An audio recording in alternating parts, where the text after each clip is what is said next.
Malakihan ang isinasagawang pag-atake ng Israel ngayon sa Lebanon ng Hezbollah. Ayon sa ulat, mula nang magkabakbakan ang Israel at Hamas at Hezbollah noong October 7, 2023, ang naganap kahapon, ito na ang pinakamalaking ginawang pag-atake ng Israel sa Lebanon. Ayon sa ulat ng BBC, umabot ng 492 katao ang nasawi dahil sa isang napakalaking airstrike ng Israel.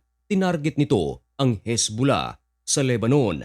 Mismong Health Minister ng Lebanon ang nagsalita na sa nakaraang 20 taon, ito na ang pinaka-deadly na ginawang pag-atake ng Israel. At dahil sa anunsyo ng Israeli military na kanilang aatakihin ang 1,300 na mga lugar ng Hezbollah, libu-libo namang mga pamilya sa Lebanon ang nagsilikas dahil sa takot. Ayon sa Israeli military na ang naturang 1,300 na kanilang target sa Hezbollah, ito yung mga infrastructures na kung saan dito ikinukubli ang mga armas ng Hezbollah. Ginawa ito noon pang 2006. Naaalala niyo pa ba ang nangyari nitong Biyernes na kung saan ang pamunuan ng Hezbollah ay nangako na kanilang pagbabayarin ang Israel dahil sa mga pagsabog gaya ng pagers at walkie-talkie sa kanilang lugar na kung saan nagsanhi ito ng pagkamatay ng maraming Lebanese at members ng Hezbollah.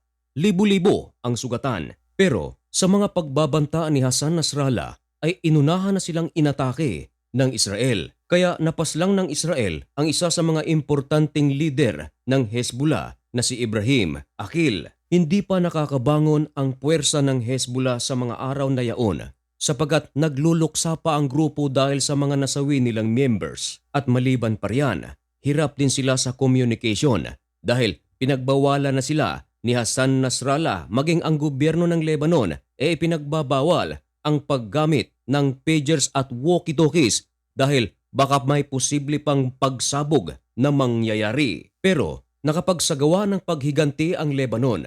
Nagpalipad ito ng mga rockets papuntang Israel. Pero ayon sa IDF, nasangga nila ang mga 200 na rockets na kanilang ipinalipad sa northern part of Israel. Meron ding napaulat na mga Israelita ang nasawi. Meron ding mga sugatan. May mga 70 years old, merong 16 years old.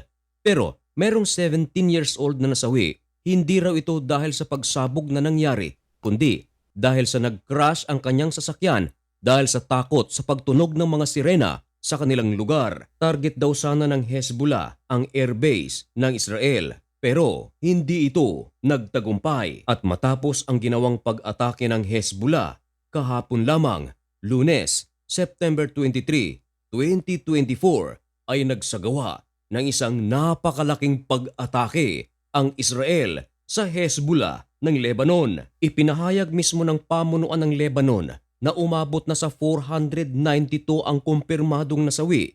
Pero kasalukuyan pa silang nagsasagawa ng rescue kaya naniniwala sila na meron pa silang marirecover na mga bangkay. Lampas libo naman ang mga sugatan. Ang naturang airstrike ay hindi itinanggi ng Israel. Nagsalita na ang spokesperson ng IDF na si Daniel Hagari. Ayon sa kanya, tinarget daw nila ang ilang mga civilian houses dahil kumpirmado na raw na dito itinatago ng maraming Hezbollah members ang kanilang mga armas pang-atake sa Israel. Dagdag pa ni Daniel Hagari ay nag-anunsyo sila sa People of Lebanon bago sila magsagawa ng pag-atake. Nanawagan na rin siya sa mga Lebanese na lumayo sa mga Hezbollah members. Ito ay upang mailigtas nila ang kanilang sarili. Nakiusap na si Daniel Hagari sa mga sibilyan na Lebanese na iwasan daw nila ang Hezbollah dahil wala raw pakialam ang Hezbollah sa kanila. Mas may pakialam pa raw ang Hezbollah sa kanilang mga drones, missiles kaysa sa mga Lebanese people dahil mas itinatago nila ang kanilang mga armas sa mga bahay ng mga sibilyan. Isinasakripisyo daw ng Hezbollah ang mga buhay ng Lebanese. Itinatago raw nila ang kanilang mga missiles sa mga populated area upang hindi ito matuntun agad. Ito ang sabi ni Daniel Hagari, and I quote, "People of Lebanon, Pay attention to this message and warning. Stay away from Hezbollah. Natanggap na rin daw ng Information Office ng Lebanon ang mensahe ng Israel. Sa halip daw na paniwalaan ito, ay tinawag pa ng Lebanon ang warning ng Israel na psychological warfare. Tinawag din itong genocide. Naglabas ng video si Daniel Hagari upang ipakita na ang kanyang mga sinasabi ay may katotohanan. Ang nasabing video, makikita na ang mga members ng Hezbollah ay naghahanda ng mga missiles upang itarget sa Israel. At alam nyo ba kung saan ito inihahanda?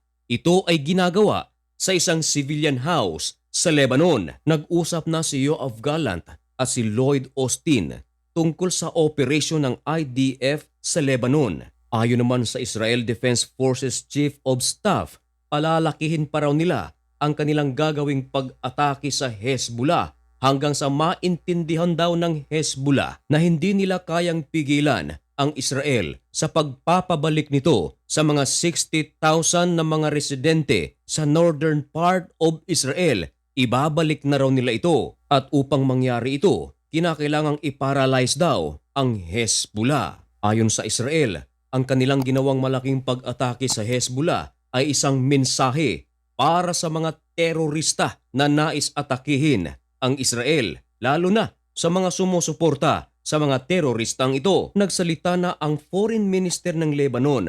Ayon sa kanila, natatakot na raw sila dahil sa mga banta ng Israel.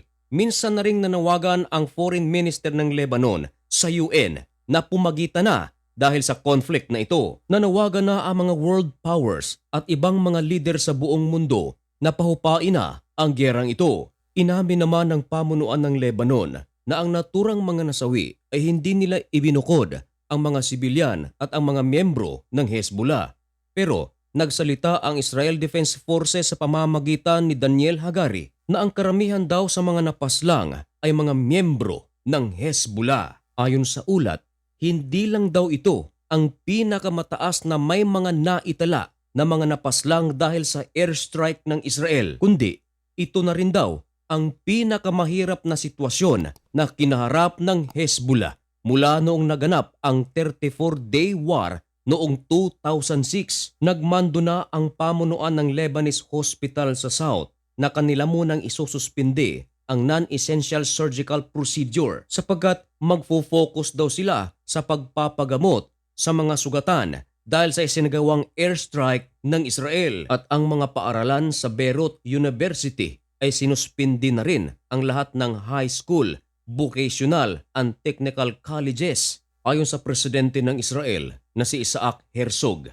kinakailangan na raw na ibalik nila ang 60,000 na mga tao na nasa evacuation center nila sapagkat sila ay nararapat ng makauwi sa kanilang tahanan sa northern part of Israel. Kaya raw sila nagsasagawa ng mga malalaking pag-atake sa Lebanon o sa Hezbollah sapagkat ayaw nila na maging threat ito muli sa people of Israel, lalo na sa norte. Sinisi ni Isaac Herzog ang Hezbollah sa conflict na ito dahil kung hindi lang daw sumasali ang Hezbollah sa laban ng Israel sa Hamas ay hindi naman daw nila papakialaman ang Lebanon. Kaya raw sila gumagawa ng pag-atake dahil inaatake raw sila ng kalaban.